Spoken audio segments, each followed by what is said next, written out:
God made just one more person just for you, but these days every 2 years he keeps making one more person just for you. If two happy people meet, then there can be something wonderful happening between them. If you just become love, not love somebody, then you will know the nature of love.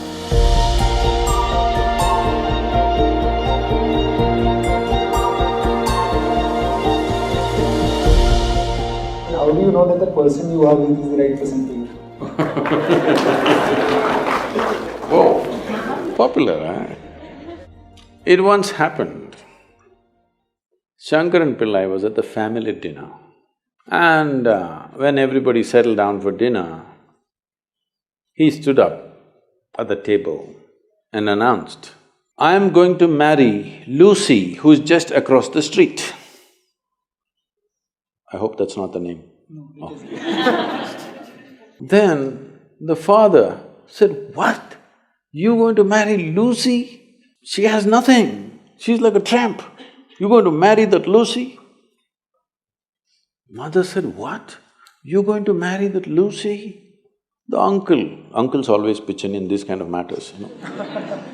Uncle said, "What? You're going to marry that Lucy? Have you seen her hair? It looks fake." The aunt, "What? You're going to marry Lucy? She's always painted. You're going to marry that painted woman?" The little boy, the nephew, can't be left out. He said, "You're going to marry Lucy, she doesn't even know what is cricket. How can you marry her?" Shankaran Pillai stood his ground and said, "Yes, I'm going to marry Lucy." Everybody asked in one voice, "Why?" He said, "Because she has no family." There are no many opinions to battle with. So, who is the right person? I don't want to take away all the romance from your life. But let me tell you this, there is no right person on this planet. If you get into that kind of unrealistic mindset, "I have found the right person," oh, you will be soon disappointed. You must understand, there is no right person. First thing is to see whether I am the right person.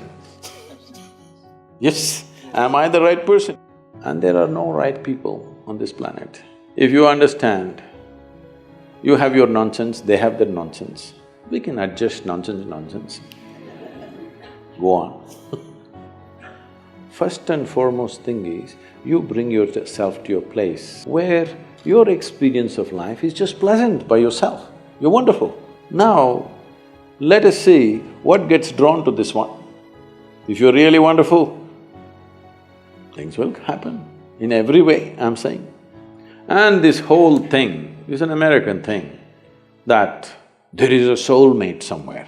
God made just one more person just for you, but these days every 2 years he keeps making one more person just for you.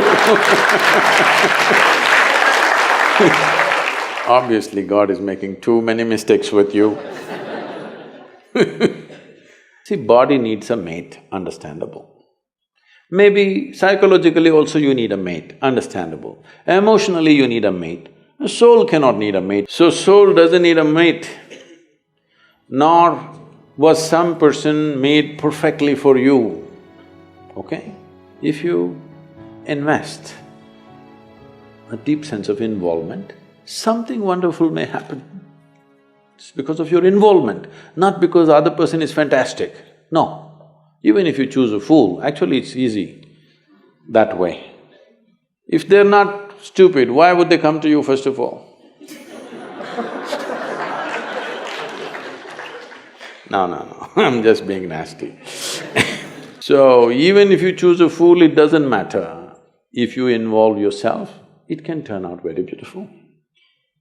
You chose the smartest person in the universe, it could be a disaster. So, do not think in terms of, whatever this made for each other nonsense. No, you choose the opposite actually. But after some time, after a little bit of time, you slowly start expecting they're just like you. This is a serious mistake. Because if one more person becomes just like you won't be able to bear with them for 2 days. Nobody is like you, and that's good. Don't look for sameness, not necessary. Because of the difference you tango, not otherwise.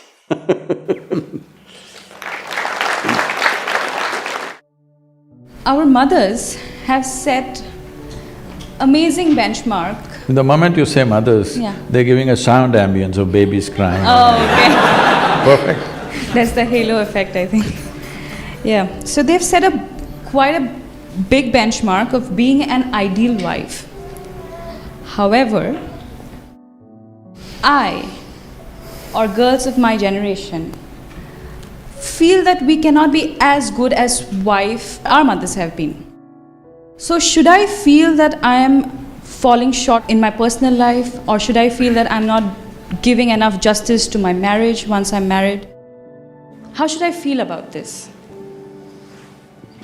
You know, our center in the United States is in Tennessee. Tennessee is a little one kind of state, okay? Mary Makowski, that's not Romanian, right? No. Mary Makowski got married. And after their honeymoon, they came home and she threatened him that she's going to make a dinner all by herself. I'm sorry, she said she'll make dinner for the new husband. And husband came home from work and she served the dinner and he put it in his mouth and slowly he was chewing on it and went into profound thought. Then she was very excited about this dinner and she said, there are only two things my mother taught me how to cook, the meatloaf and the apple pie. Then he looked at her and said, darling, which one is this? So, your mother, your grandmother, how they made good wives? Largely it was believed the way to a man's heart is through his stomach. Now today your husband will call Uber Eats and whatever, Quick Picks and this and that and Swiggies and whatever, all right? So, you can't make a good wife based on how your grandmother became a good wife. You can't become a good wife based on how your mother became a good wife. Situations have changed, expectations have changed. It's not in the stomach anymore. For some, it's gone up into the head, for some, it's gone further south. Yes? So, you don't do that. Essentially, what a husband and wife means is, because you're not geared, most people are not geared. Very few people in this world are geared to make this journey of life all by themselves. They're organized enough within themselves totally. They never feel anything missing in their life because they've made themselves like that. But most people need somebody else to lean on. Either emotionally, psychologically, there are needs in a human being, physical needs, psychological needs, emotional needs, maybe social needs, economic needs, variety of needs. To fulfill these needs, you want to find one person that you can depend on. Because it's very difficult even to find one person with whom you can share everything that you have, your body, mind, emotion and works. So this is the idea. Formalizing it is so that every time you get some little friction, you don't fall apart, so little tying up so that things don't fall apart very easily, all right? Nothing else. The biggest mistake humanity made was, they started saying marriages are made in heaven, that's why it's such a mess. No, it's done here. If you see, marriages are made between us and we took responsibility for who we are, we could have made it work, but the damn thing is made in heaven. Not suitable here, it's because it's alien stuff. Everything is a mess because you think it's made elsewhere by somebody else. If you understand it's made by you for your well-being, to fulfill your needs and your purposes so that you can go through this journey of life with least amount of trouble and friction, then you would handle it more responsibly, isn't it? And according to contemporary needs, not how your grandmother did her marriage. You can't do it that way because expectations and situations have completely altered themselves. So, if you hold somebody who is your friend and who is your need, you must understand. You are in this relationship because you need. Maybe the other person also needs, but that's from their side. As far as you are concerned, you made this relationship because you need it badly, isn't it? If you understand and you're always grateful for this, that somebody is fulfilling all your need, you would handle it well. You wouldn't make a misery out of it. But now you think somebody else needs you, then you will make a mess out of it. You understand, you need it. Well, the other person also needs to understand he needs it. Now there is a cohesion. If you think, oh, you need me, so I'm going to exploit you. No. This is not about you squeezing happiness out of somebody or they squeezing happiness out of you. If two happy people meet, then there can be something wonderful happening between them. But you are a misery and you think somebody else should be the source of your happiness, well, it'll multiply. In this materialistic age, the real feeling of love is disappearing from our life. Most of the love we receive from others and express to others is superficial. How can we reinforce the real feeling of love in our own life and in others? Forget about others. If you learn to be loving by your own nature, not because of somebody else or something else.